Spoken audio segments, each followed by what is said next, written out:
Three, two, one. Matty, how are you, my friend? I'm doing good, man. How about yourself? Very good. First thing first, the first thing I All recognized right. when I first started to follow you on YouTube is that you have a very francophone name. But how do you pronounce it? I pronounce it Saint Arnaud. Oh, well, that's not bad. Saint Arnaud would be. Do you know? Yeah. Do you know where your perhaps your parents are from and their parents, or? So my family heritage actually, I'm like 75% German. So my Okay. grandparents, both on my mom's side, come from very strong German backgrounds, Yeah. and my grandmother on my dad's side is German. It's only actually my grandfather on my dad's side that brought the French in. Uh, but yeah, his family dates back to like we did like the ancestry.com thing at one point, and we like traced our family back to like 17th century France. We were a bunch of winemakers. Do you like So wine at least? I don't. I actually don't drink at all. So So you broke the lineage. yeah, I did. I don't speak a lick of French. That was my next question. You don't speak a lick of French with that last name. Come on. No, I had a French teacher when I think we started taking French here in grade 4. Is when I started taking it. Okay. And I had a French teacher who figured that because I had a French last name, I should know how to speak French. And she really, really like she detested me because of it, and it just like yeah, it ruined French for me Oh, because she was the only French teacher we had in that school, and my school here was a K to 9, Okay. so I had her up until grade 8, and Wow. then I moved up to the Yukon, and the French teacher up there was she was absolutely horrible. Like it was like when I moved up there, like my grade 9 French class was like stuff I learned in grade 6. Okay, yeah. Well, depending how valuable it is, depending on where you live, it'll, the Yeah. class might be harder, but so you're born and raised like in Alberta or Yeah. So I was born in Edmonton. okay. That's kind of where I grew up. Oilers for life. Well, Show it to Oilers for everybody. life, baby. I can't say I share the same Um, sentiment here. As you know, are I'm you are I'm you a all Sens fan? no, I'm all in auto. Well, okay. First and foremost, I'm in a lot of ways I'm not I guess the best Canadian ever because I'm not that into hockey to start. You're not a So hockey fan? That breaks my I'm heart, in bro. the I'm into hockey when it's like the last series, like when we're Yeah. in the Stanley Cup Finals. Then it's just fun, just like any other sports. I Yeah. don't watch a ton of sports, but if I have to pick, it's kind of funny how hockey works. It's probably the same. I know the rivalry between Calgary and Oilers is pretty big as well. Oh yeah. Obviously, Huge. here we have Toronto. It's really Toronto and Yeah. Montreal that are the two big Yeah. rivalries, and then the Sens kind of weaseled themselves into this. You know what? Definitely. The Sens have a decent team every couple of years, so they're able to make Oh, some noise every couple of years. oh no, they definitely do, and it adds to Yeah. the whole like pot here. But ultimately, I don't know if it was like this for you, but it's not like I had a choice to decide who I was going to be a fan of in hockey. So my family, it's the Montreal Habs, and Yeah. it's the Montreal Canadiens, and I didn't really have a choice with that, and it just kind of the whole culture is just it's passed down really. Oh yeah, you get wrapped up in it. Yeah, I was very much the same way. Like my dad and grandfather were huge Oiler fans. Like my grandpa was a season ticket holder while I was growing up. So Wow. yeah, I kind of got like just kind of yeah raised into it basically. But And do you, I'm pretty much the only one out of my family. Like my brother watches a little bit, but I'm kind of the only one out of my family who's like a diehard fan these days. Like none of my cousins or my brothers are really hockey fans. It only kind of stuck with me. so you watch 82 games a year? All 82 if I can. Yeah, I miss as little as I can. Um, like a lot of times, like because our games are so freaking late, so like a lot of our games start at 8 o'clock, or if we play the West Coast teams, like we start at 8:30. So I mean, your Okay. game's not ending till 10:30, 11, and I get up at 5 for work. So there's times when like if it's 4-0 going into the third period, I'm like, all right, Connor and the boys got this. I'm going to bed. That's funny. So you get up at 5 to go to work. What do you do for a living? I'm a plumber. Okay, right on. Yeah. So Yeah, you've been in that trade for I how don't long? like I've been plumbing since I was 19, so 14 years now. Wow. Yeah, right on. You were gonna Yeah, say so you don't. it's been a while. I don't like rushing myself, so I get up at 5 just because it kind of gives me a little bit of time to wake up, and I don't usually leave for work till about 6, but Okay. yeah, we And start at 7 on the nose. yeah, so start time is 7 o'clock out there Yeah, for a construction guy. Same here. yeah, You were telling me that you did catch up on most of the other episodes, so you would have I've mentioned a couple times that I spent all of last year building the house that we're in right now. yep, yeah, and I've And seen on your Instagram and stuff too, updates every now and then. yeah, every now and again, and you guys have tough jobs. Like construction workers.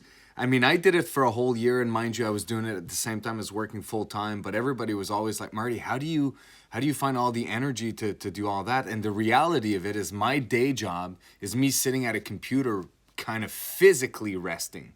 Right? Yeah, I'm not like exerting myself physically. I'm sitting here.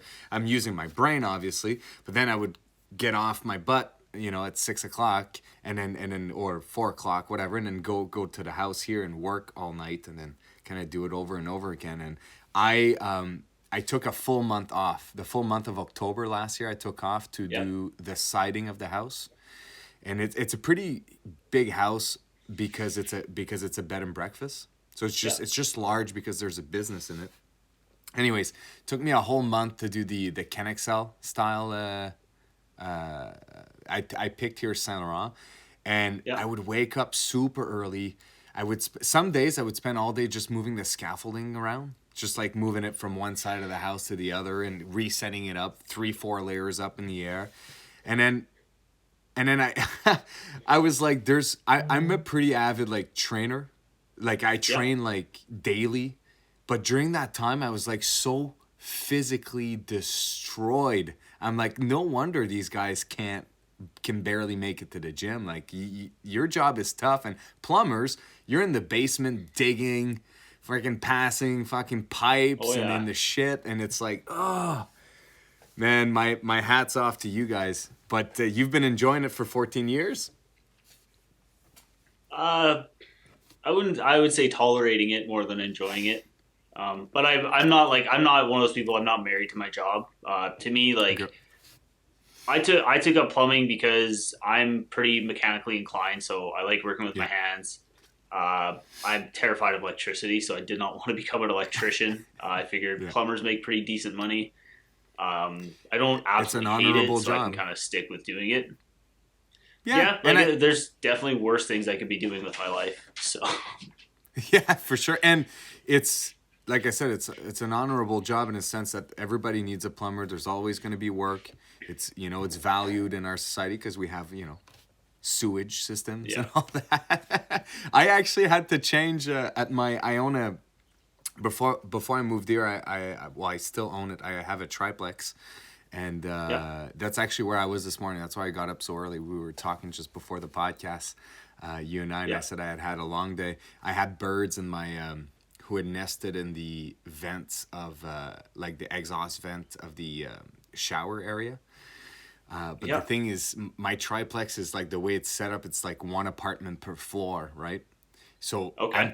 I'm in the soffit like 35 feet in the air, and I hate heights. Like I like heights if I'm climbing and I'm attached, but in a ladder that's. Anyways, I was up there this morning, but last week I had to change my first ring. I guess that my tenant decided to tighten the screw of my toilet, and Yeah, it was a plastic screw, so it broke. So in order yeah, to change it, what I found out is have to take it off, change the O-ring, like that wax ring. I had never changed yeah. one before, so like everything I did here in the house, I YouTubed it. I looked at it for a while, and then I gave it a try, and I haven't had a call back, so I call this a Nice. success. Yeah, honestly, like if there's any plumbers watching this, they're gonna shit on me for saying it, but like, yeah, setting a toilet is pretty easy. Like with the newer wax seals, they're so freaking thick, and they got the one that's got like a bowl in it that just sets right in your little toilet seal. Yeah, well, the Yeah, flange, right, attached to it yeah, already. Yeah, no, it wasn't hard, but the hard labor is when you guys are roughing the house. You're oh digging yeah, you're moving fast. downstairs. Yeah, but do you guys have a ton of work out where you're at, or is it slowed down? Uh, it's kind of hit or miss. Like with everything that's been going on, kind of with this COVID-19 stuff, a lot of work is kind of up in the air. So a Mm-hmm. lot of companies were working on existing contracts right now. Um, yeah, it's a little dicey right now. The new home market, like I'm not working new home construction anymore. Thankfully, I got out of that because, like you were saying, like the hard work in that aspect. Oh yeah, because it's all like that kind of work is all piecework too. So Mm-hmm. you're not necessarily getting hourly. You're getting paid a chunk of money for to do that job. So it's kind of like it's in your best interest to get the job done as quick as you can. You end up making more money that way, but you just run yourself ragged. But Yeah, no kidding. So, yeah, it's I so don't you know. do Work randos now? is no, I'm working commercial construction now. Oh, So oh, like right yeah, on. doing big like rec centers and grocery stores and stuff like that. What's nice about this is that you're gonna set up shop for a long time when you go there, Yeah, right? So you yeah, don't have that's you know where you. yeah, it's kind of one thing I like about doing the commercial plumbing. Like I've kind of bounced around. I've worked in every aspect of the trade. But yeah, commercial plumbing is definitely there's a lot of advantages to it. You go to the same job for 2 to 3 years. Oh, 2 to 3 years. I thought you were gonna Oh say two yeah, to three months. Holy cow! Oh, no, that's like good. yeah, And some jobs are big. Like I've worked on jobs that were 3.5, 4 year jobs before. wow, yeah. My cousin actually owns a commercial plumbing business as well up in Quebec City in that Okay, area. And but they go all the way to Fredericton, and yeah, they'll build a ton of Sobeys, and I think I think it was the Sobeys contract they got for a while, and that was keeping them going for a long time. And what's nice, I guess, about this is that the plans are all the same, right? In a lot of ways, like the way one Sobey will be made, yeah, they're all going to be kind of made the same way, so that makes the job a bit easier. yeah. It definitely can. Yeah, Huh? yeah. Interesting. They definitely And like to keep how's things pretty standard. So yeah? And how's COVID? How's the whole situation been impacting your life? For me, not so much. Like I haven't been off work. I've still been going to work. Like That's it's good. affected us at work. There's a lot more paperwork to fill out every day at work now. Like we get a little questionnaire every day that you got to sign off saying I haven't been in contact with anybody who's contracted COVID and all this different stuff. Like social distancing guidelines on job sites. And I mean it like it's to the point like you have to do it. You can't slip up because people are legit out there taking pictures of you all the time now. Of Like they're course. just like Yeah, waiting for and people to slip up. So I mean, in that sense, like that's kind of the only way it's really affected me, like on a personal level. Like my fiance has been okay. off work for Okay. over 2 months now since it all started. Yeah, she's a gym manager, so fitness centers here was the first thing to get shut down, and they'll be the last thing to Yeah. open. So that's yeah, it's been rough for her. It's been I work you for know rec here. I work in a yeah, rec center as well, so yeah, I don't man, it's going to be odd if we have a summer without summer camps. Man, it's going to be different. I don't oh yeah, this what are all the parents going to do? And yeah, for the rec world, like for us, like if we don't have our beaches open, our outdoor pools are open, our camps, our wading pools, like what is that going to look like? It's an odd timing for sure. yeah. It's oh man, like my brain gets scrambled when I try and think about like what does the world like what does the future in the world look like coming out of this? Like what does normal life look like coming out of this? Because I can't foresee it being like I can't just see it going back to how it was. Not until we have a cure or a No, vaccine, that's for sure. Yeah. It's different. And even today, like, there's, for all the folks at home who doesn't believe in like staying at home and what it means. Like today, I was out and about just because I had to go to the triplex, work a little bit, kind of, life continues, Yep. right? And I came in contact in so many ways with so many people. As much as you're trying to practice social distancing, it doesn't work. Like the only way this whole thing works is if we all stay home because, that ladder was a 22 by 44, right? So it was like a 44-foot ladder, and it's like Yep. it was the heaviest thing ever. So I needed someone to lift it up with me.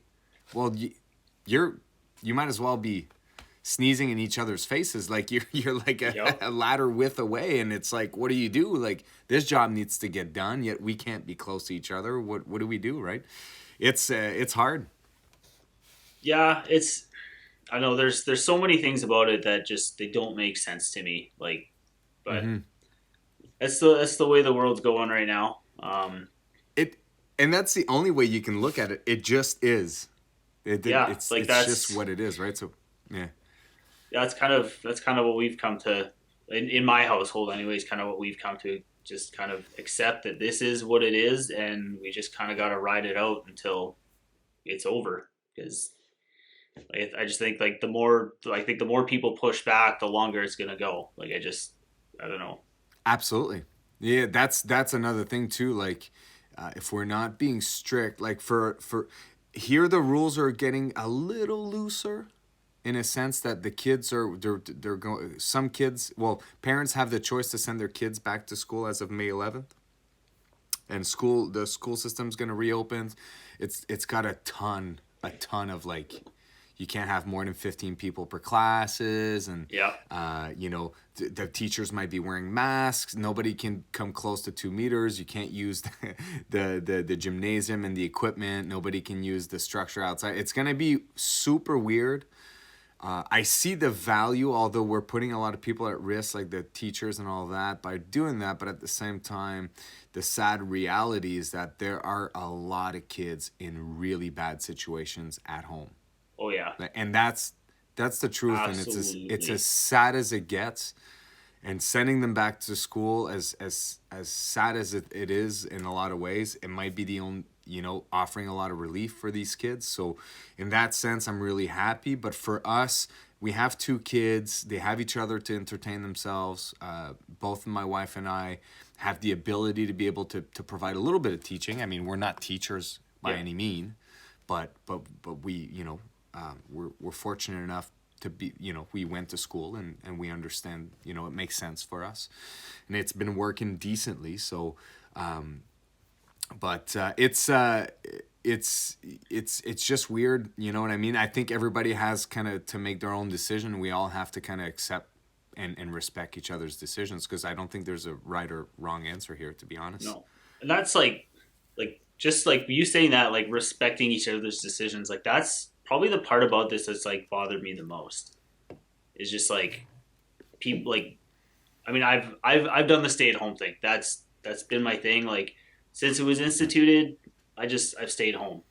Like they Yeah. they closed down provincial parks out here in Alberta, and they closed down trailhead parking at public lands, and people found loopholes around it. They found loopholes away around how to get out to trails because they didn't technically close trails; they just closed access to them. So a lot of people were Hmm. just kind of getting their spouse to drop them off, or they were just parking on forestry roads and stuff like that. Like just, but it's the non-essential travel advisories. It's Yeah. like they've opened up parks here in Alberta now, but the non-essential Which travel one's advisory is national? still on. No, national parks are closed. So Jasper Okay. and Banff are still closed for us, but like all our provincial parks and all our public lands, they've opened trailheads Okay. back up. So like technically we can go hiking, but it's kind Hmm. of like how do you go hiking when non-essential travel is still not advised? Like Yeah. it's like I've And legitimately had people like spaz on me and like just I've had a lot of very very negative things sent my way because I've decided to not hike and to not go and do this stuff because people are like, huh. oh no, you can do it, we found ways to do it. It's like I don't want to be one of those people. I have no desire to be one of those people. Yeah, no, and that, again, it's so fair. Like if you twist an ankle out there, you're putting Yep. the real thing that people need to understand, and that's as harsh as it gets, is that the real thing that's at risk here is 100% our healthcare system. Yep. Like the whole reason why I stay home, it's not because we're that scared that everybody's gonna die. There's the fatalities are what they are, and we can't deny them. And they're pretty high considering we're all staying at home and not infecting each other. But really, what's really really at risk, people live, people die. It's kind of part of life, right? You'll never change that. You and I, like, unless God comes Yep. down and decides to make changes, We you and I don't are live never forever, going to change man. that. We are not built to last forever. But but the reality is, if our healthcare system collapse, Yep. we're all fucked. And seriously fucked. And I'm Oh yeah. talking like I can't deliver baby. I don't know if you can, but I cannot. Like I can't. I can't. But I So I have yeah. very very strong roots in the healthcare system as well. My mom's an ER nurse, and I've got multiple cousins and multiple aunts that work in the nursing field, and just talking to them, and I mean, like, my mom is like one of the like strongest, bravest people I've ever met in my entire life, and to hear her say that she's scared going into work and it's terrifying going into work, like that is enough for me. Like okay, and it's and I think it's like just beyond reckless and selfish of people to hear those kind of statements coming from the medical community and ignoring it. Like it okay, I get it. You don't want to believe in, Trudeau, and you don't want to believe in the government, and you want to think it's all a farce. But like, what does the medical profession have to gain from this? Like, nothing. They have absolutely nothing to gain from this.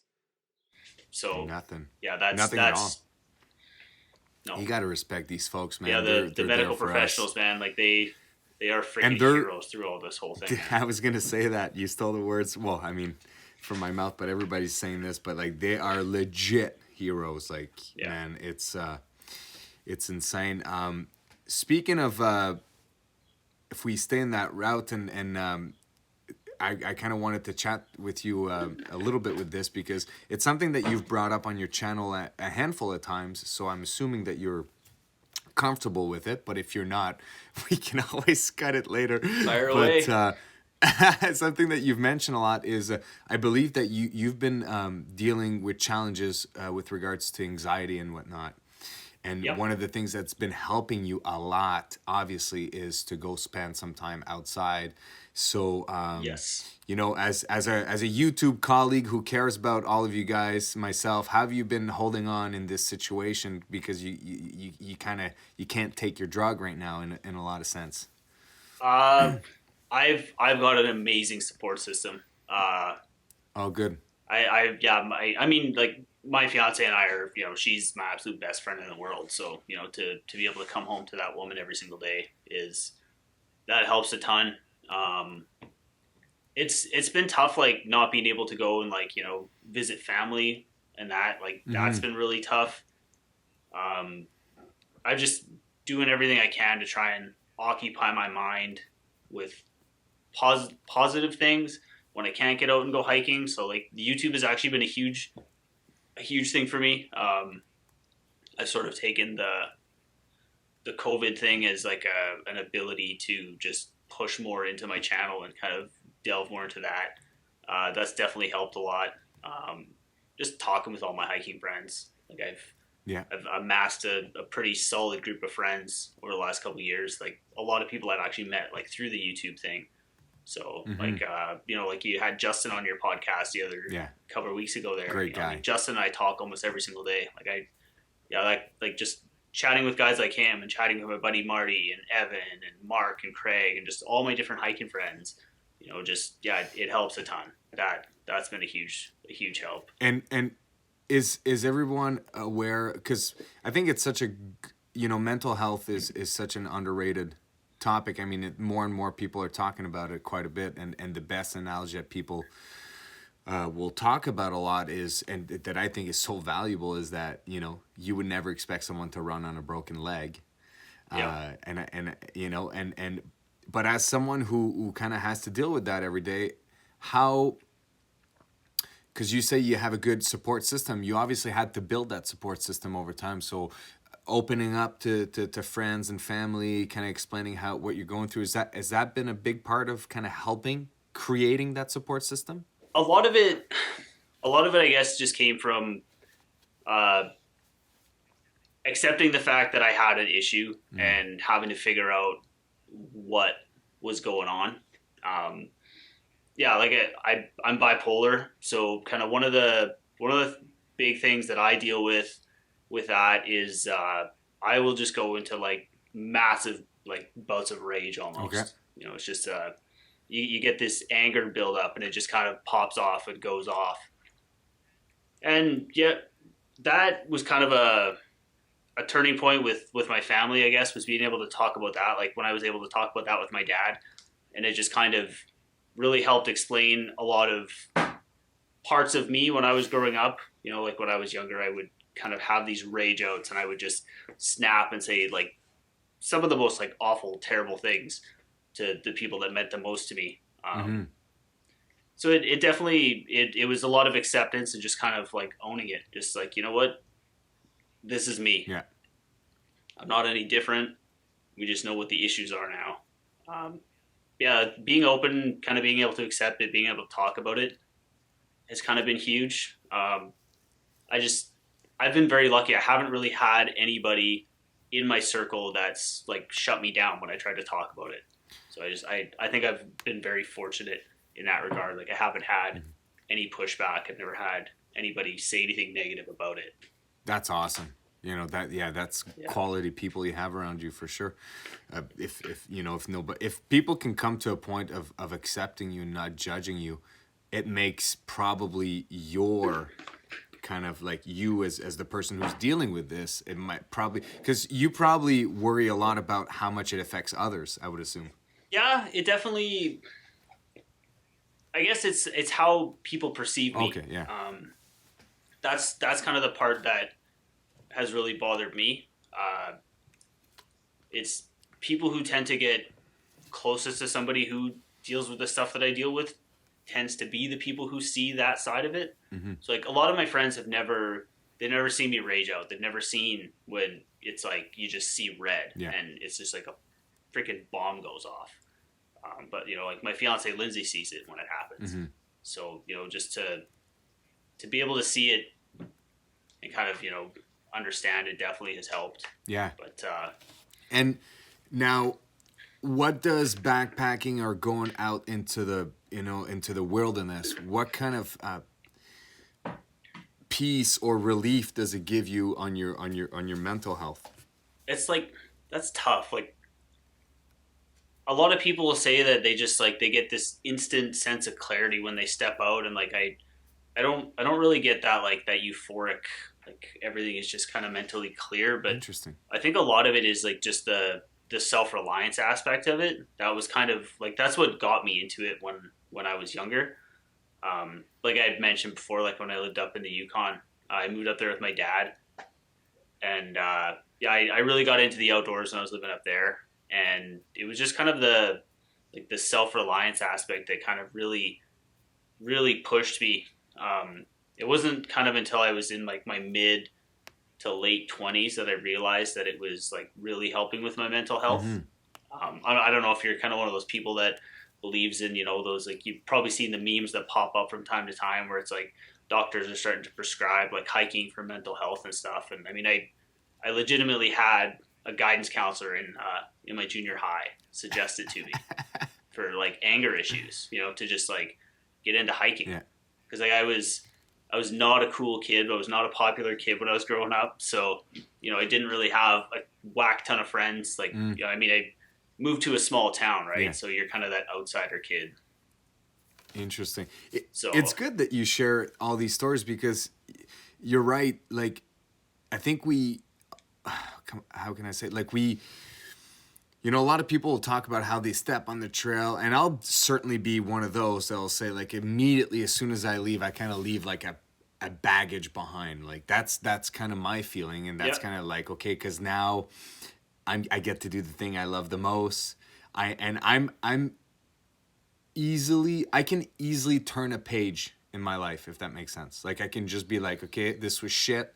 And the next moment I'm like, okay, now I'm in this new moment. I'm doing this new thing. At like the past is the past, right? So that for me it's fine. So Yeah. when I go out on the trail, that's what happens. It's just everything kind of falls behind me.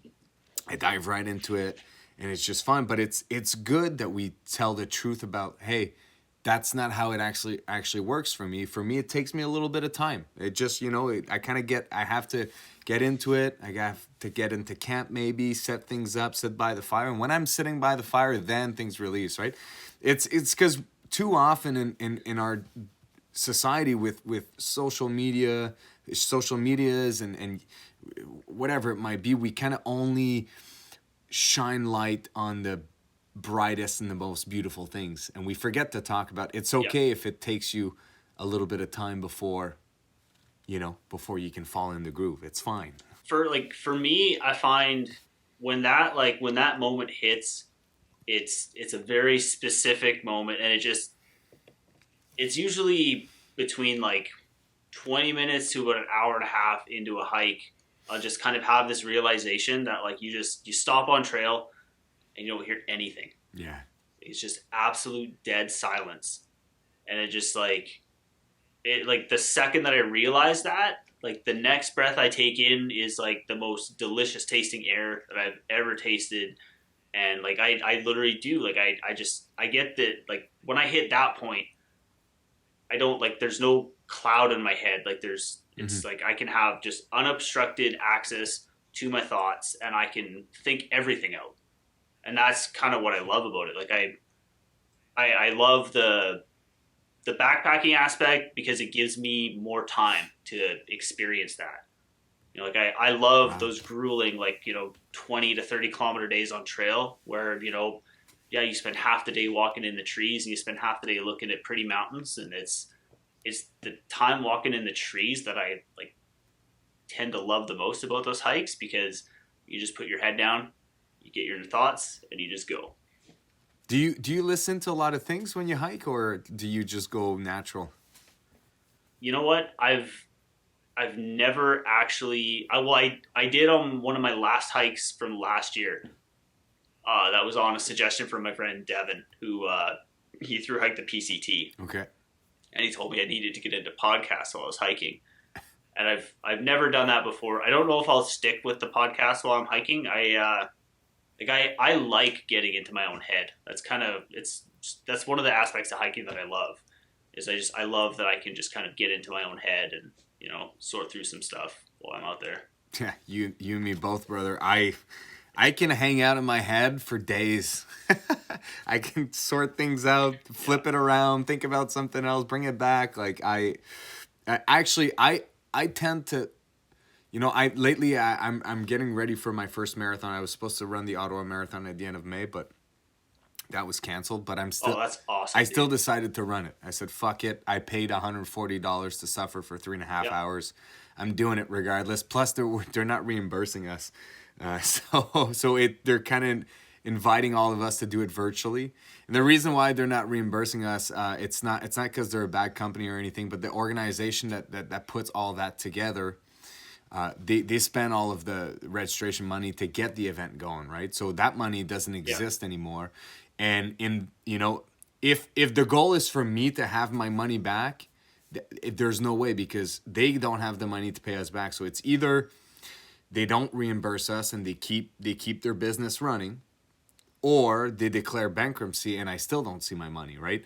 So, and it's such a huge event. It's a lose-lose situation. Yeah, it's a lose-lose situation. It's a huge event. And in the situation that we're in, like, I know $140 for some people, it's a lot of money, and it is for me as well.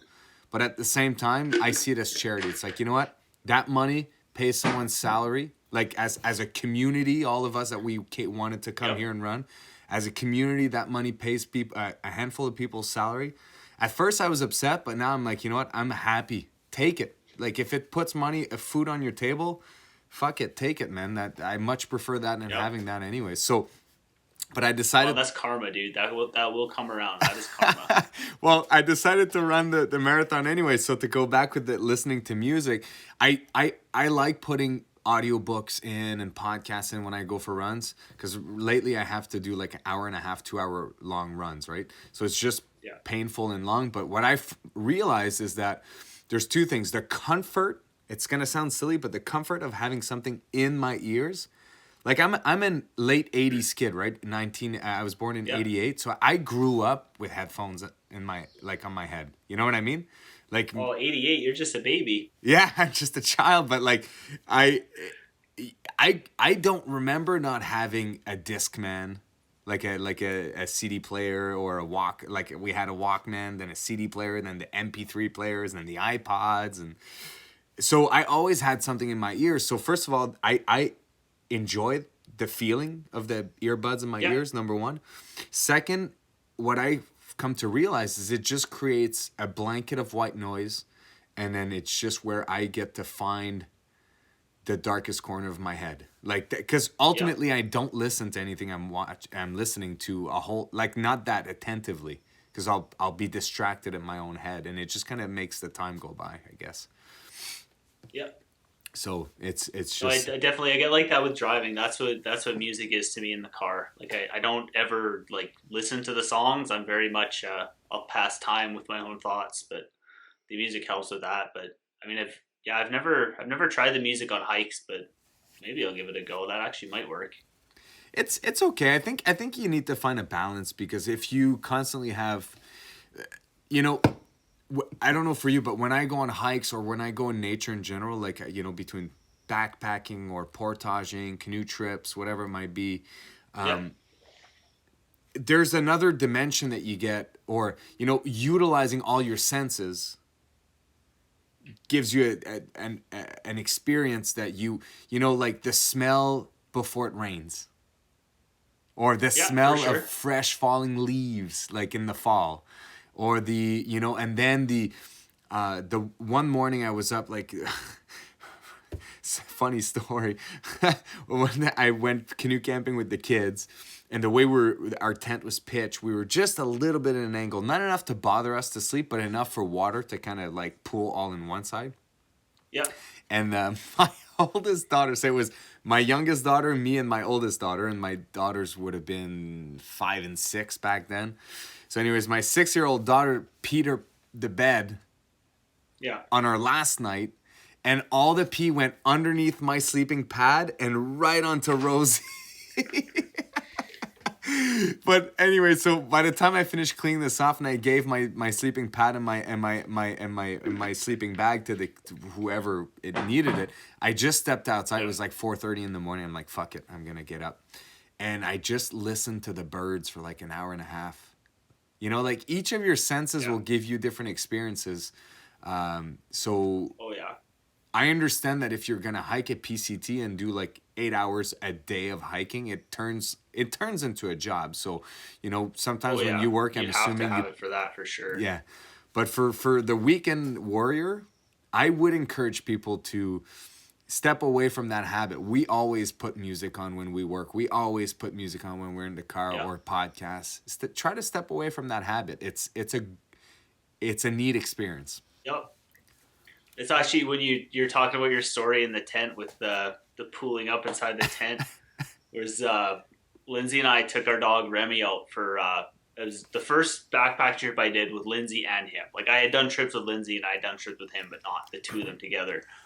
So we had the 3-person tent out, and we're all set up at camp. This gorgeous spot at this lake in Banff, and we curl up for the night. And Lindsay pulled her pack into the tent because she had her water bladder inside her pack, so she figured just drink out of it if she needed a drink of water. Yeah. So we wake up in the morning and I go and slide my foot out of the quilt and I put my foot down on the floor, because like that's one of the ways I like it helps me wake up in the morning when I'm in a tent, or even when I'm in my hammock, to just like get my foot a little bit cold, and it just kind of helps wake me up. Put my foot down and my foot's instantly soaked. I'm like, oh, what the hell? Like, how is there water in the tent? We couldn't figure it out. Our dog ended up getting off of his mattress and he slept on Lindsay's backpack. So pushed all the water, 2.5 liters out of this freaking water bladder. So everything inside the tent was absolutely soaked. So like Oh man. Lindsay's change of clothes, my change of clothes, everything inside the tent was absolutely soaked. Yeah. And she never came back. Oh, she'll go. She's a trooper. She'll Yeah, go. no, for that's one thing that you're quite known for on YouTube is the fact that you hike. Wanda is the black dog, I believe, Yep. and then Yeah, and then Remy's my big white guy. so. How long have you had both? Have you had them since they're puppies, both of them, or? Yeah, we've had them both. Well, I adopted Remy just before Lindsay and I met. Okay. Like I had him for about a month on my own as a puppy, and then I met Lindsay, and I mean, who can resist a guy with a puppy, right? She was Right. screwed as soon as she met me. So yeah, Remy we've had since a puppy. He's 6 now, and Okay. Wanda she'll be 3 this summer in August. Okay. We've had her as a puppy as well. And I guess one thing that the listeners might not know, but I've seen the creature kind of walk behind you a couple of times. You also have a cat. I didn't know that. Yeah, we do. We have Bellatrix. She's our little cat, little hellion. Oh, nice. Like the absolute worst cat in the freaking world, man. Well, cats own you. You don't own cats. They own you. See, so at one time we had 2 cats. Like I had my cat Buzz. He was 18. Like I had that cat since I was in high school. He passed away in October last year. 18. But, Wow. yeah. Oh yeah, he was old. But like that cat, man, he was like a dog. Like didn't do any normal cat stuff. Like he would play fetch like a dog. Like he did dog stuff. It was awesome. Okay. And then yeah, we have this little one that you'll probably see walking in behind me again. And yeah, she's the worst. Like, Lindsay's got these. My mom got Lindsay these really expensive mucklucks. The Manitoba mucklucks. Okay. I don't know if your wife has ever looked into those. No. They're very very popular out here out west. Okay. And so Okay. my mom got Lindsay and like my brother's 2 girlfriends each the mucklucks for Christmas, and the cat will pick them up and carry them around the house. They've got like the faux fur lining thing at the top. Okay, so they And like like that. the muck, like the cat's not very big, but this muckluck is the same size as her. But like she just picks this thing up, and it just looks like she's freaking carrying a body around our house all the time. Oh, and you do a decent amount of backpacking with. Do you bring Wanda more often than Remy? And is there a Yeah. reason for that? Yeah. So when I first got Remy, like when I first adopted him, the whole point of me adopting a dog was I wanted a dog to go on hiking trips with me. So that was Okay. that was why I adopted him in the first place. When he turned 3, he developed this autoimmune condition. I'm gonna butcher it, but it's 3M. It's muscle masticatory muscle myositis, and it's an autoimmune condition that attacks the M2 muscles in the dog's head. So like some people like they'll comment on pictures when they see Remy on Instagram or like when they see him on my YouTube videos and stuff that he has like this really bony face, and it's like literally it happened so quick when this thing hit him. Like he went from looking completely normal to like basically all the muscle mass in his face and in and around his head and everything was just gone. So it's like when you touch his head, you just feel solid bone. Okay. Weird. So I've never heard of that. So he developed a lot of physical issues from that. Like the treatment for it is prednisone, which is a really powerful steroid. He was on that for about 7.5 months. So that was really hard on his joints. So he's a bigger dog too. Like he's a 90-pound shepherd, and just Okay, wow. dealing with like a shepherd who's dealing with joint issues and stuff from the prednisone and stuff like that. When we were kind of like dealing with all that stuff that he was dealing with, the health issues, and we figured let's get another dog, and so we wanted to get a dog that's a little bit smaller, and that's where Wanda came into the picture, and that's why she goes on most of the trips with me now. Okay, I see. And I freaking love the setup that you have between your hammock and your pet. Is it the pet palace and everything? The pet palace. That Dude, freaking pet that palace, is a man. sweet Like, setup. hands down, that's one of the coolest pieces of gear that I have discovered in a long time. Like when I started looking into hammock camping, the big detractor for it for Ex- me was my Explain dogs. to the folks at home what a pet palace is. So the Cave Creek Pet Palace is essentially a bug net that encapsulates my hammock and goes all the way down to the ground, and it's got a full 6-inch bathtub floor. So when you look underneath my tarp on my hammock, it literally just it looks like I've got like the bug netting from a tent, but it's designed and my hammock just hangs inside of it.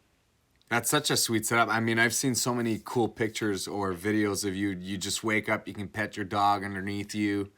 And, plus it gives you like a sheet too to probably to drop all your gear there too, right? Because that's a challenge with hammockers. You don't have anywhere to put your gear. Yeah, but before that, when I first got into the hammock thing, I didn't take my dogs out with me. I had no idea what to do with them.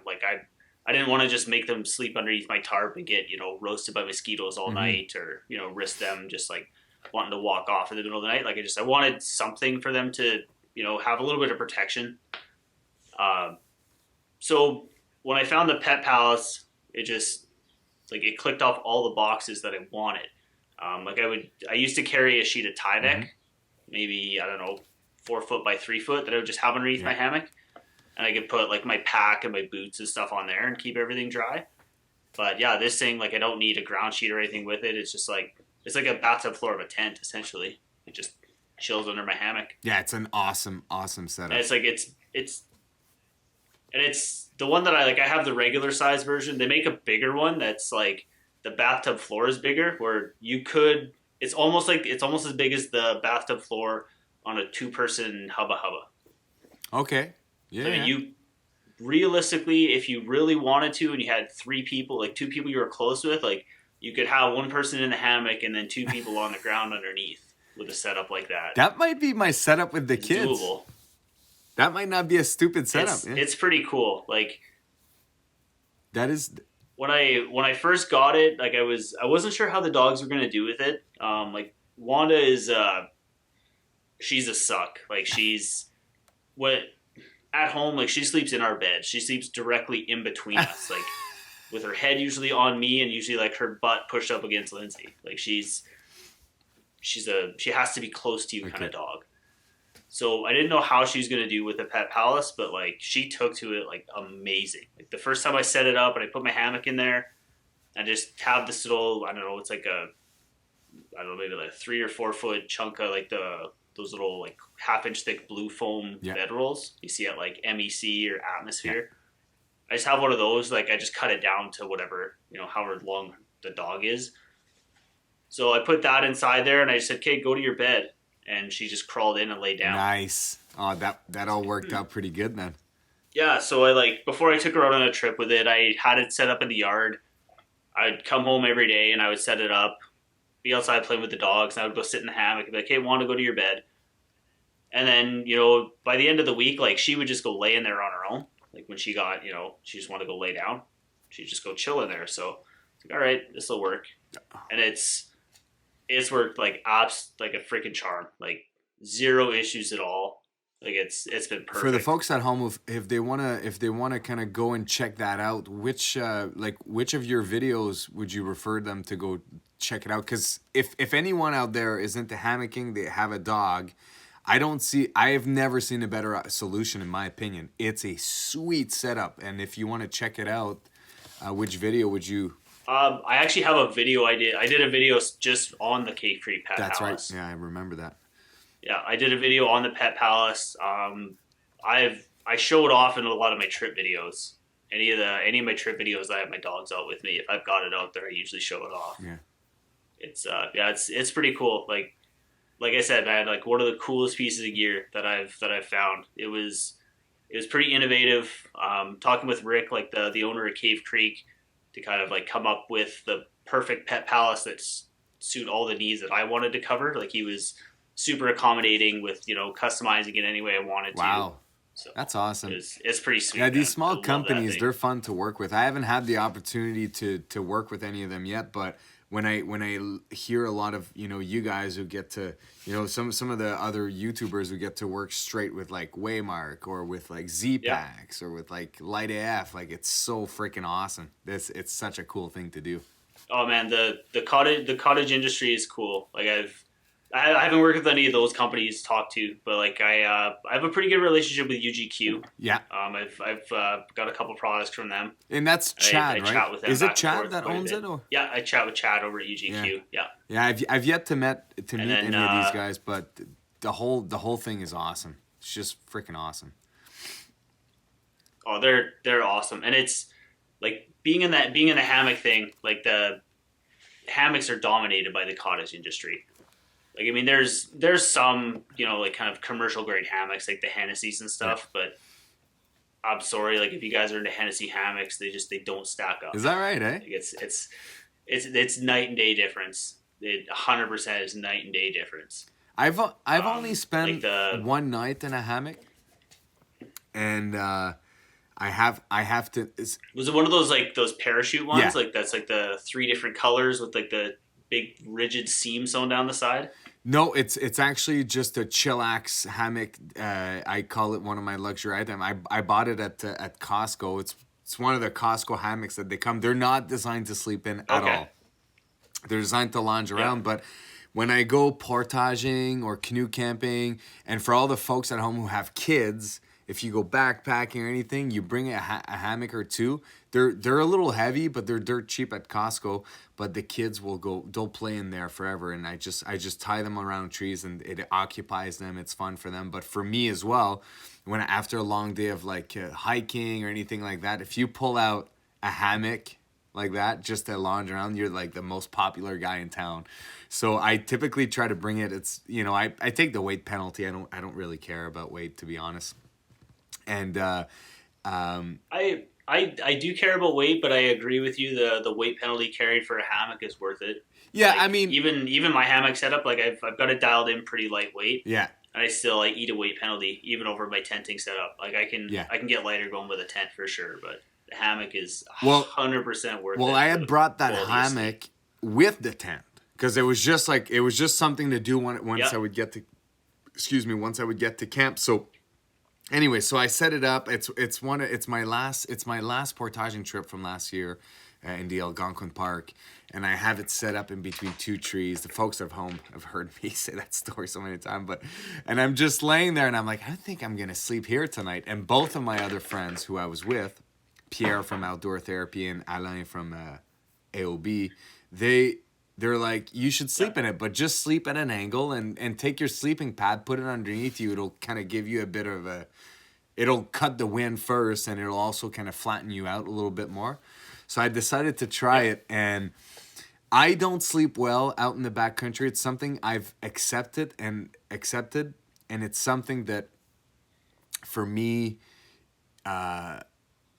it's not a deal breaker. If I'm gonna go for a couple of days, like even 4, 5, 6 days, eventually I'll get so tired that I'll sleep really well. But like it takes me a few nights to really get into that rhythm.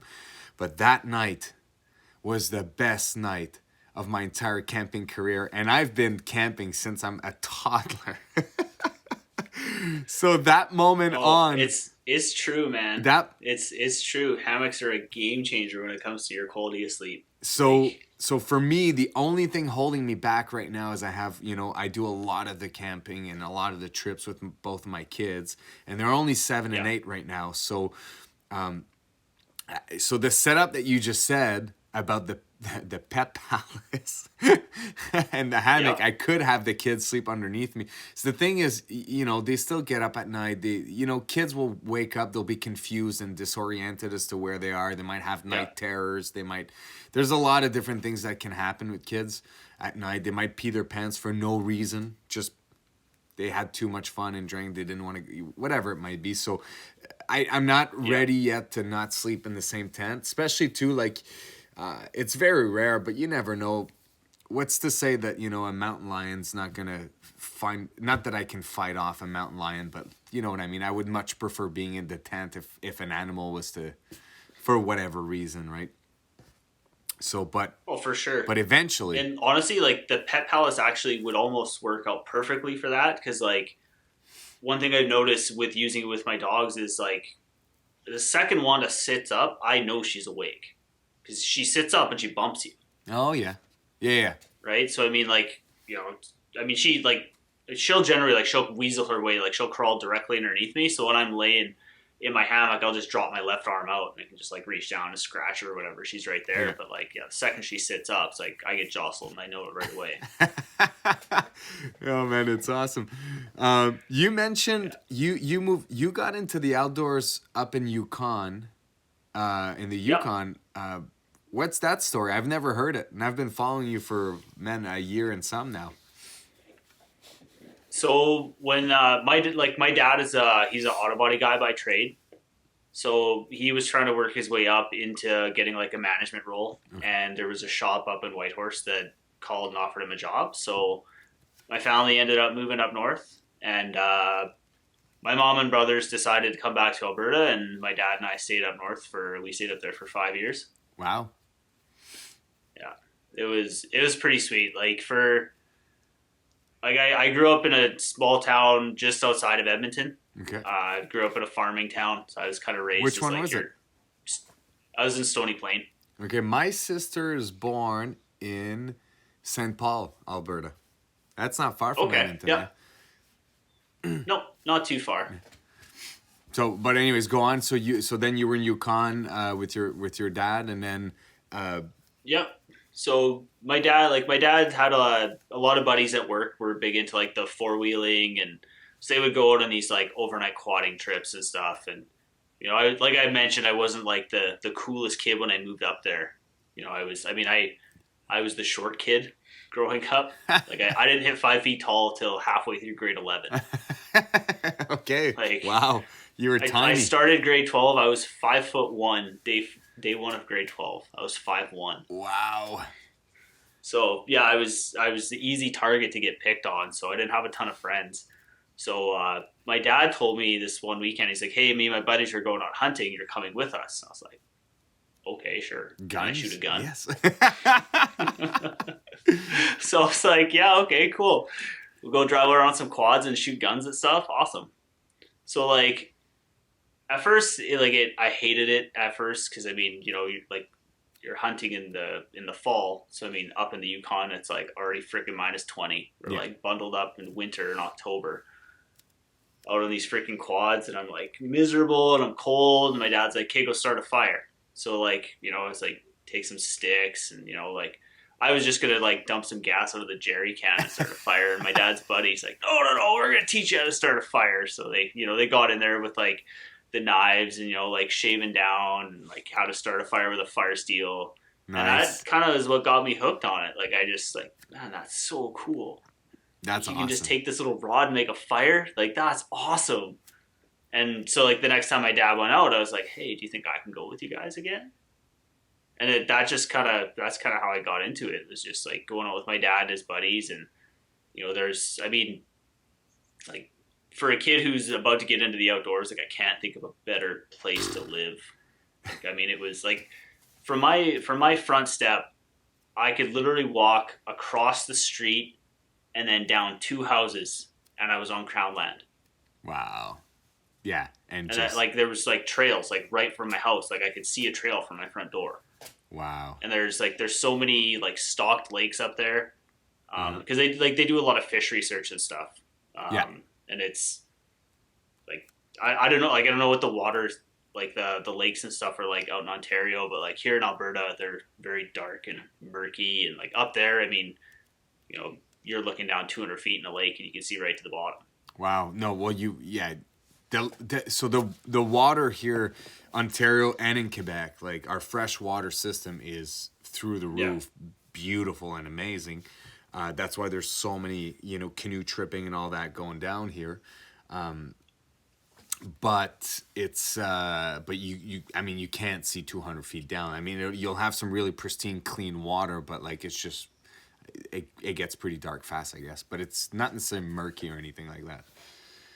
But that's cool. I've yet to go up in those territories. One day I'm going to drive up until I want to do them all. Like I missed an opportunity a number of years ago to go down the Liard River in the Northwest Territory with my buddy Pierre.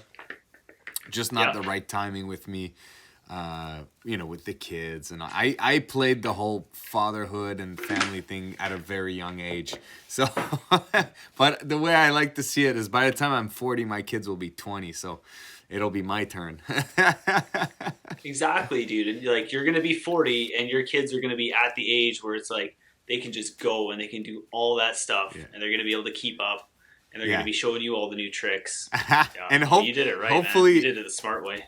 Yeah, and my goal is certainly to, like I said, I'm pretty dedicated to my fitness routine just because makes me feel good and I'm more in shape at 32 today than I was when I was 21, and I was always a fairly fit person and like a fairly active person, but just different techniques now and all that. So I look forward to being 40 in a way that, I said 20, but really my kids are going to be 17 and 16 by the time I'm 40. And I mean, they're going to be, if everything keeps going the way things are, I mean, Rosie came on her first bike packing trip when she was 2.5 years old. Charlotte climbed her first 4,000 footer when she was 3.5. in the Adirondacks. I mean, by the time they're 16, 17, I'm trying to turn them into little machines. And I just, I would love to go and do like a 15-day canoe trip down one of the massive, like down the, what's the big river in Northwest Territory that ends in the Arctic? It's not the Yukon. Mind you, the Yukon River would be another crazy one to go down. But the biggest river in Canada is... Can confirm, canoeing the Yukon River is epic. Have you had the opportunity to do that? Oh, yeah. Like as a camping trip? Yeah. Dude, tell us the story. Yeah, we did. It was just we didn't do the whole thing. Like, we only did 4 days. But it was a school. Like, kind of one of the cool things about living up there was so many different outdoor ed options. Like, just, when I came back to Alberta partway through grade 11. So I finished grade 11 and grade 12 here. And it was like, school here sucked. Like, up there in a school course, I met Les Stroud. Dude, you met Les Stroud.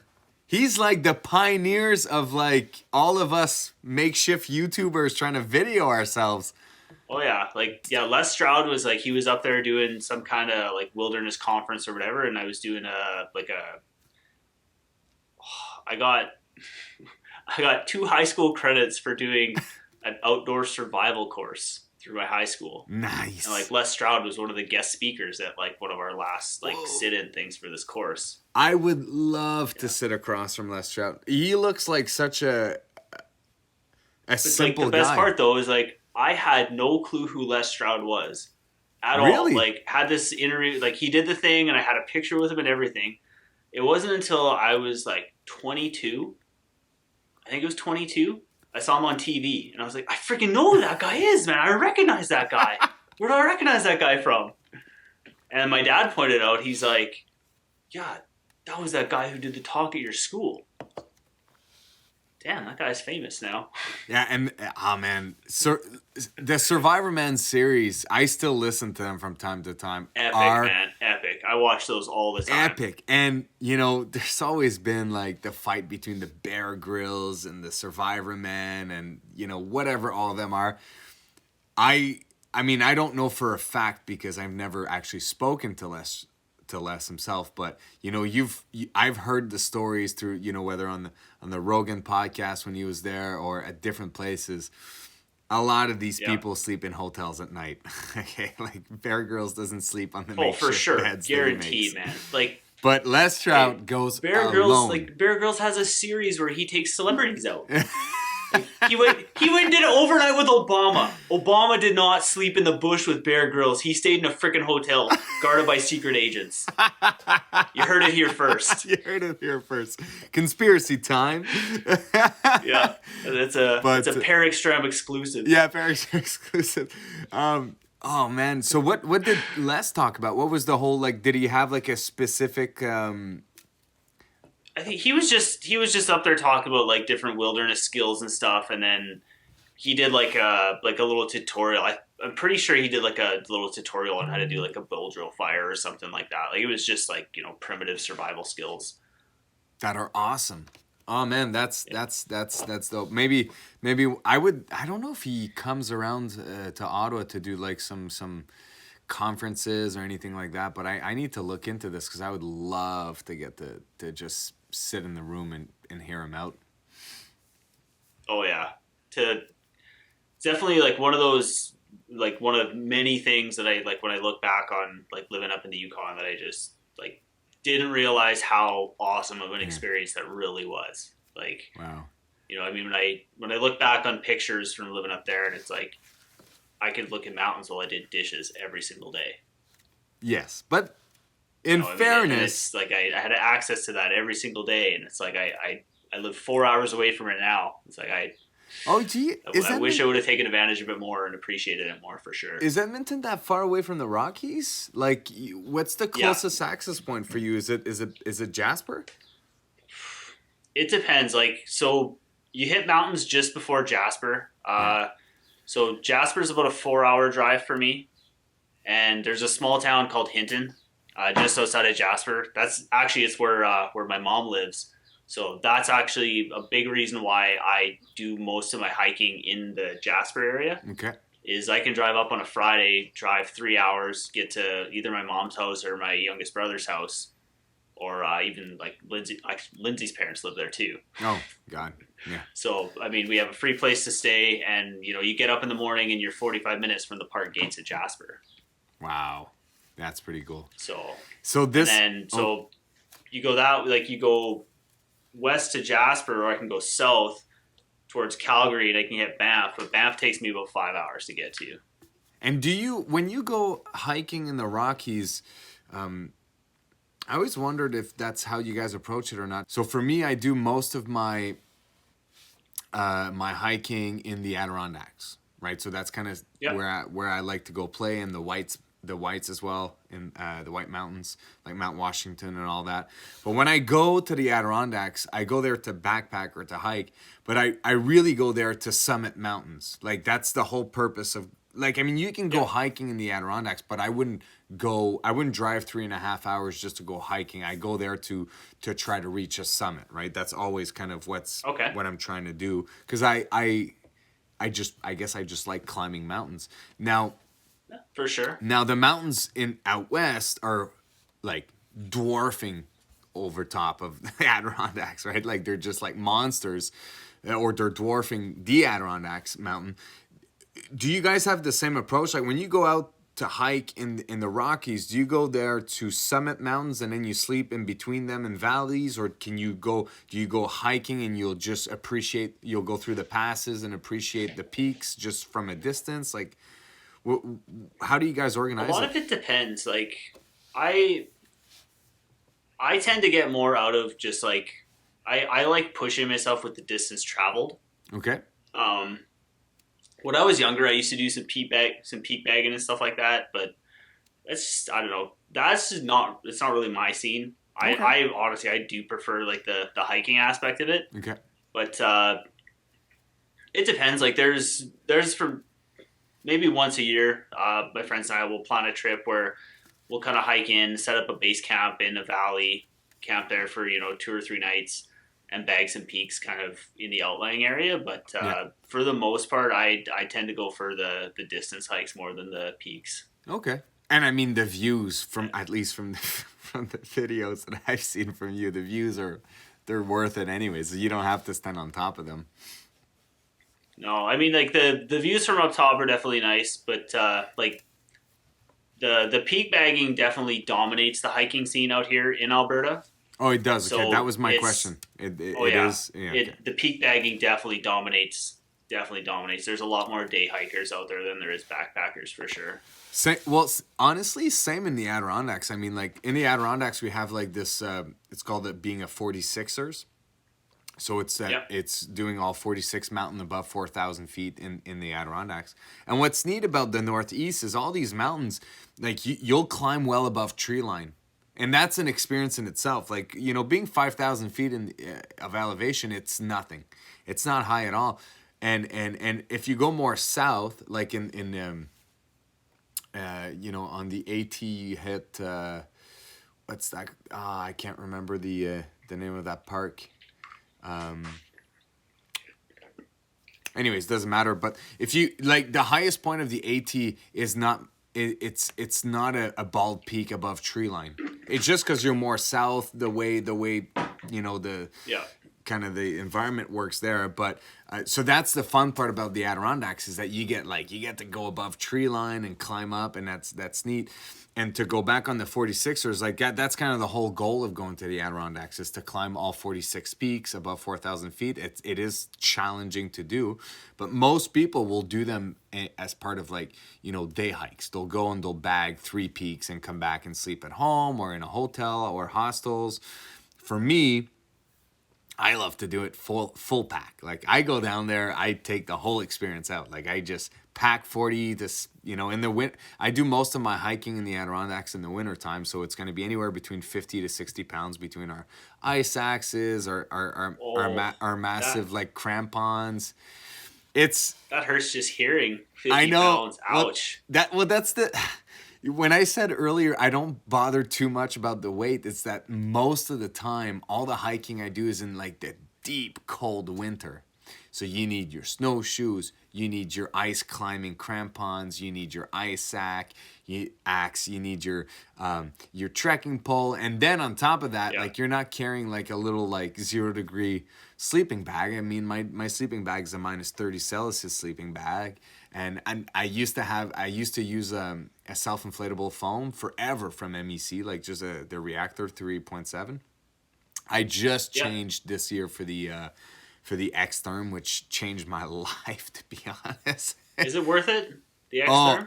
Oh, for me at least. So 2 things that I've learned, and I actually just shared that on the video that I released this morning, which is the Backpacking for Beginners series that I'm putting together right now for the folks at home. But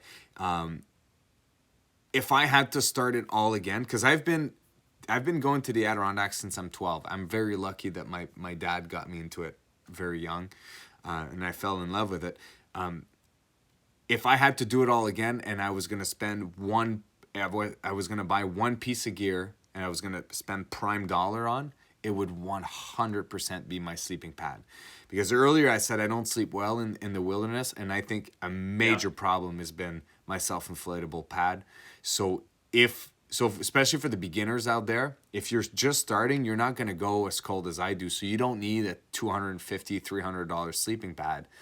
You know, if you're going in the summer, you can use a non-insulated, inflatable pad, like from Trekology or whatever it might be. And your nights are by far significantly better, because I can't sleep on my back. I have to sleep on my side, and my hips touch the ground. So for me, it was a game changer. I was like, oh my God, I've been doing it wrong for a long time. So what are your overnight temps out there in the Adirondacks? So this year, this year's trip that we posted, was it early March or it was mid-February that we went, and I posted it, I think, end of February by the time I finished editing it. We have these little thermometers from MEC, these little mercury thermometers. It stops at minus 35. Is that like the little like $1.99 one that you get at the till? So I got one of those too. So that thing stops at minus 30 or minus 35, and it was below that. Like, it couldn't register it anymore. Like the mercury's leaking out the bottom? Yeah. Yeah, give or take. So that's, you know, people are like, dude, you carry 50 pounds on your back while you climb. Yes, but the whole experience is just, you know, winter camping. Like, I have a full down suit from my feet to my head. Like, and it's not like, you know, you see like the Mountain Ghost Whisper, what is that? Or the Decathlon Ghost Whisper Puffy. Love that jacket, man. Or the Decathlon Puffy that Justin loves to talk about, which are great, but they would do nothing for you where I go in the winter. My My parka is a big North Face, and it's like this huge, and it's like I look like the Michelin guy in it, and I have the same kind of setup for Oh my yeah. pants. So my Yeah, I equipment, got a big like, Patagonia puffy for winter. yeah, right. So my setup for the winter, like I built it to be able to go down at minus 35, 40. Like it's just like I'm gonna go down. When I go, Yeah. I go. Temperature doesn't matter too much. So I over time I've kind of built it, but the reality is just like there's two things that I can start thinking that I'm gonna change to lighten my weight is so my sleeping bag is 15 years old by now, and it Yeah. was an MEC one. So nowadays they make much smaller and more compactable and lighter ones. So that would be one, but that's $1,000 at least. Like you're talking like a minus 30 bag that's like full 900 downfill. Yeah. It's $1,000. And the second thing would be a lighter tent, but a tent in the winter is just heavy. Like it also has like, it's got to be able to withstand wind. It's just different. It's a different beast altogether. So when I say I don't Oh worry too yeah. much Winter about camping weight, is it's because, definitely yeah. So when I say I it's don't worry definitely a about different weight, beast. it's just because in the wintertime, and that's where I do most of my hiking. And when I first started, man, when I first started and I was 12, I remember our first trip, we had like cans of tuna on our back. Like we started from far, right? So I'm working my way towards a lighter weight because I believe a lot in it. It's just I'm one of those guys that'll tell everybody just go out. Don't worry too much about your gear. Master the skills. Enjoy the outdoor. Go out. It's more important that you go out and you worry too much about all that stuff. It's fun to worry about gear, but going out is the goal here, right? Yeah, like I've it's only been recently, like the last couple of years, I really started to care about the weight aspect of things. Like I did a 9 day backpacking trip in 2017, and at the time, like 9 days was my longest in one stretch out on trail. And I mean, my pack was like 55 pounds at the start of the trip, and yeah, it was not an enjoyable time to lug that around for Yeah, for sure. 9 days on trail. And yeah, I just kind of I don't know, I guess once I kind of bit the bug kind of bit with like the just counting ounces with everything, it's just kind of become an addiction to me at this point. Like I don't know if it's a healthy one or not, but that's where I'm at. Is like it's an addiction to just see like where I can trim weight. And I mean, I refuse to sacrifice comfort and safety over it. Like, Yeah. I mean, I still carry a full comprehensive first aid kit with, I mean, I carry a full suture kit with me. So, you know, like Yeah. I'm not sacrificing safety in that regard, but Yeah. I'm definitely willing to, you know, cut my toothbrush in half and that kind of stuff. That's perfect. I love how you had to hold back on that one. It's like I'm definitely willing to. You just kind of shoulder check left and right. Yeah. Cut my toothbrush in half. But like I get chirped on it so hard by some people, and they think it's like the dumbest thing. But I mean, like the biggest thing that I noticed was how much the little stuff really adds up when you start shaving weight out of your pack. Like, I mean, even like talking about a first aid kit, I carry pretty comprehensive first aid kit. But when I go for like say a 2 or 3 night backpacking trip, I'll pack maybe 4 or 5 band-aids with me. I'm not going to pack like 30. Yeah. And it's just Yeah. all the, like every little thing that I've done has really added up to fairly significant weight savings. I mean, I went from, you know, a single overnight trip was going to be about a 30-pound pack load out, 35 pounds sometimes. Now I can get away easily under 20 pounds for one night. Nice. All in. Like that's with food, water, and everything. Is that with your Bora 80? Because that beast is heavy just to start. No, I will keep the Bora forever, but I don't use it too often. I bring it out about once a year, usually in the wintertime. I'll bring it out for a trip just because I love that pack. Like it brings back so many memories. Like I bought that pack when I was 19. I've had that thing for a long time. Yeah, I've had that pack for a long freaking time. Yeah, for sure. It's a great pack, but it's so heavy to start. So that's another place where it's another place where I really need to start thinking of investing kind of money there. But it's one of those.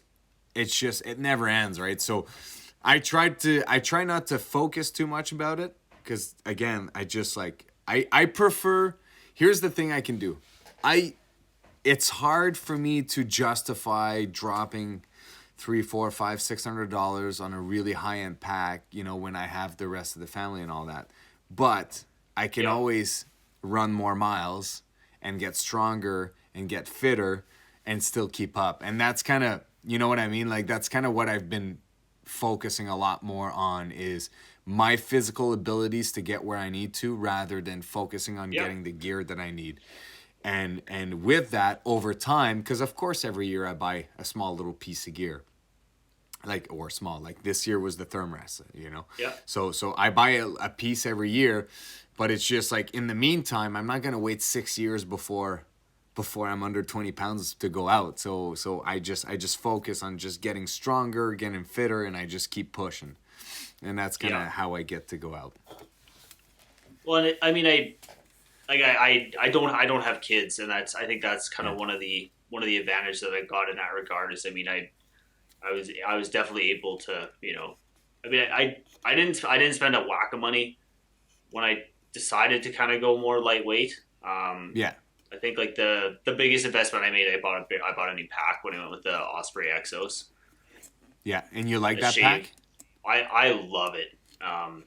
It's I don't know, I kind of hate like the modern style of ultralight packs, like the Z pack style, and I think they look absolutely ridiculous. like the modern through hiker packs. Like I don't know. I have no desire to wear a backpack that looks like that. Okay. If that, that's kind of my thing. I don't know. I just like the look of the Osprey pack, but no, it's ridiculously comfortable. Like that air ride mesh back suspension is like it's unreal. Oh, sweet. I recommend for people that want to start. I usually throw I send them towards Gregory packs. The Gregory makes good packs too. Is really good, but Osprey is also just as good. I mean, really, if you're gonna be spending like $300 on a pack, they're mostly all gonna be pretty darn good. Like technology nowadays and the competition has lifted the whole game so much. Like we don't have to worry too much. I mean, the first people that climb Everest had like cotton socks and leather boots. So I get drug into this like going down memory lane with my buddy Marty up north all the time when we talk about like old backpacking gear, and it's like I look back on the days of like when I started out with an external frame pack and like my first backpacking stove. Like the stove when I carried it in my pack was literally like this big. Like this is a Kleenex box. This is like how big my stove used to be. So you would like inside the box, it had the fuel can. You took the fuel can out and you hooked it to the front, and it looked like one of those like you seen those Coleman ones where you got to pump the fuel, and it's like the white gas stoves. So it was just like a mini version of that with a little single burner, and it had this little like aluminum pot that's stowed inside of it, but weighed 6.5 pounds. But you still went out. That's the most important part. Well, yeah, and then it just like gear upgrades over the years have just everything is increasingly smaller. It's insane. Like I even go look at like my Whisper Light. I bought my Whisper Light the same year I bought my Bora pack. Like when I was 19, I kind of got my first plumbing job, and I spent a lot of money on hiking gear because I was actually making money at the time. So like when I was 19, I dumped a bunch of money into backpacking, and I bought like my Bora pack, and I bought a Whisper Light. I bought a new North Face tent. Nice. I upgraded all this gear. I mean, like at the time, I probably shaved about 15 pounds out of my pack, and I was carrying like a 40-pound single overnight pack. So gear is just it's increasingly getting lighter, which I think is awesome. I mean, I envy new backpackers getting into it, but definitely looking forward to it. Like I look forward to more people getting into it. I think it's awesome. Just the I mean, like you've probably seen it too over the years. Just more people getting into it now than there kind of ever has been, and it's awesome to see. I mean, I love seeing people get out and do that kind of stuff. Oh, for me, it's something that I enjoy a lot. Like whether it's backpacking or again, like because I do a lot more than just backpacking in the outdoors, whatever it might be. Like, well, I do a lot more. Really, it's one of three things: I bike pack, I backpack, or I canoe trip. It's really within one of those three, and one Yeah. of the things I love doing is bringing people that have never gone out and just showing them, because everybody knows that that's what I do. Like it's a very common knowledge around not only because of my YouTube channel, mind you, this just started in January for me, but everybody knows that Marty loves going on an adventure and loves doing all this stuff. And I used to work at overnight camps when I was younger, and I bring the kids on overnight trips, and you know what I mean. Like everybody knows that, but nobody Yep. understands why. And I just can't come up with a word. So when people come with me, I'm like, let's do this and let's do this right. So and I love introducing people to it and just kind of showing them why I love it so much. And like I said, whether it's backpacking or anything else, for me it's about going out into nature, going back to a little bit of the self-reliance you were talking about earlier. Like I really appreciate the fact that when you're out camping or backpacking, for example, there's not a whole lot of things that you got to worry about. You got to worry about your own safety and not doing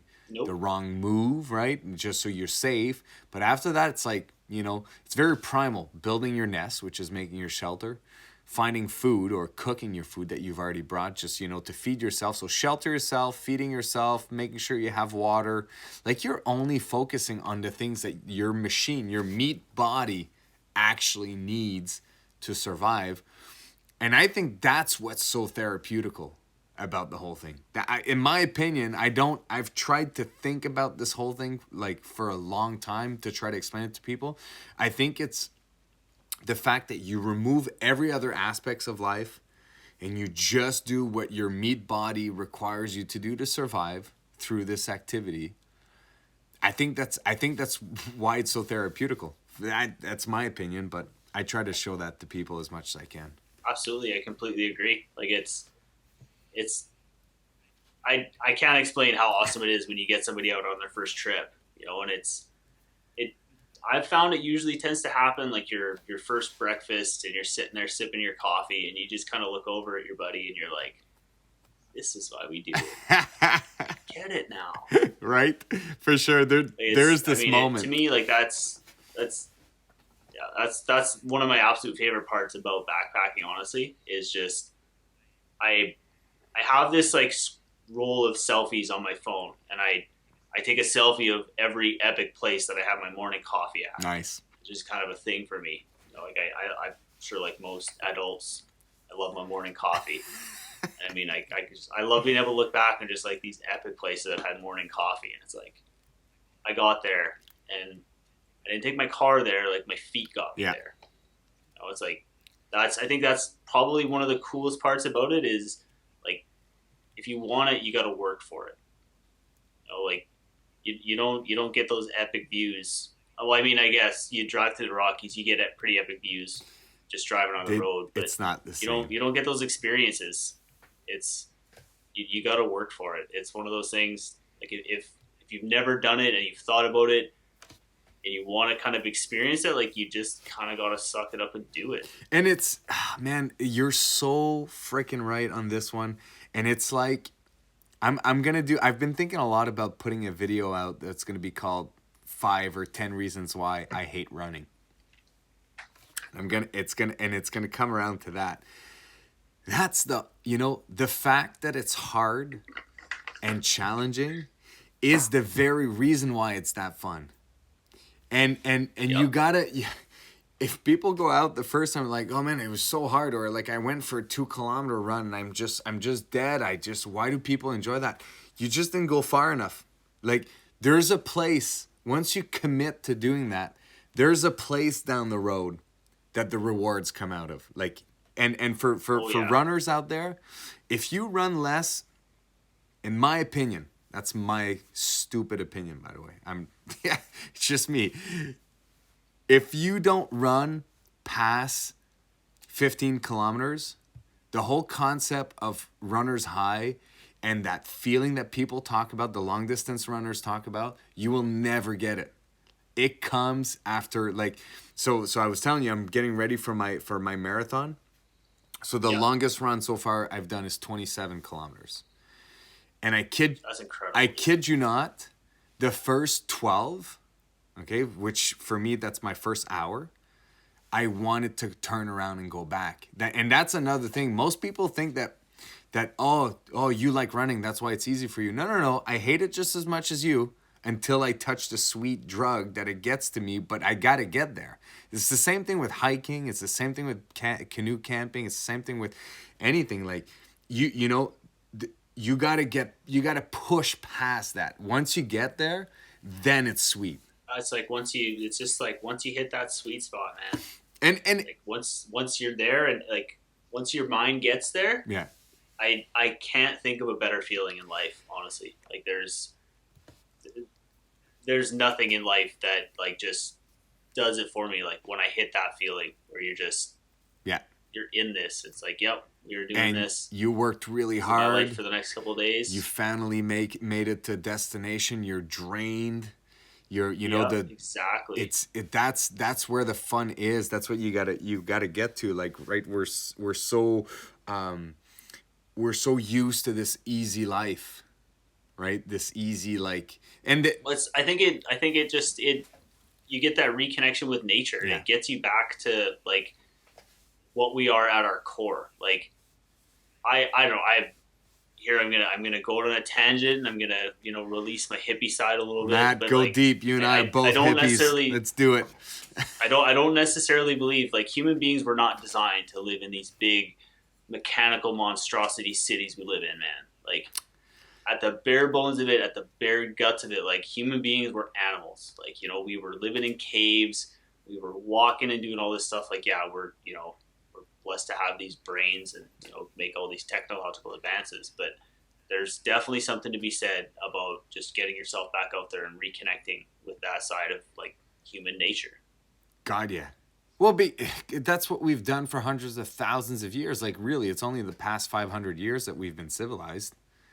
Like, seriously, Yeah. like, so we've kind of, yeah, it's nature is definitely where we belong, and there's a calling that just feels great out there. And if you combine that with hard, it's like, there's a reason why people go hunting. It's not easy. It's hard. It's challenging, especially the stock hunters out in the mountains of Utah, or if you're going to go bow hunting or anything like this. But once you get to that reward, man, I've never had that experience yet. I hope one day I'll get into it and experience it. But I can only imagine, from someone who's experienced the outdoors, experienced, pushing my limits physically, understanding the value of doing hard things to get a reward. It's got to be hard to beat it. It's got to be hard to beat a bow hunting trip in terms of like how awesome this feels. It's such a primal thing to do. Oh yeah, I mean, I don't hunt much now. Like I haven't successfully hunted since I was a teenager when I was living up north. But there's definitely something to be said about gathering your own food or processing your own food, however you want to call it. Killing an animal and eating it. But yeah, that's a pretty powerful experience for sure. Man, Matt, we're closing at an hour 45, maybe 2 hours. I think I've lost the count, so we're gonna have to pull the plug. But listen, I think you and I are just starting anyway, so you're gonna come back. Oh, for sure, in a while, and we're I'll definitely be back. And hopefully one day, you'll have me back. I'll definitely be back. Hopefully one day. Well, we have so much more to explore. It's just time. At some point, I don't want to drag it too much, but at some point, I'm gonna come out west, and we're gonna do this in person as well. Around a campfire, awesome, maybe.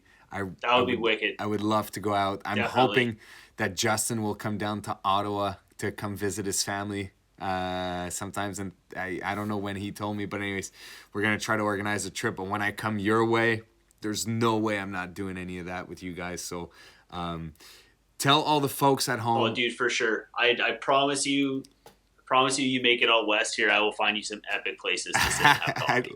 I look forward to have coffee. Yes, that'll be your thing. Now, you should totally start a trend.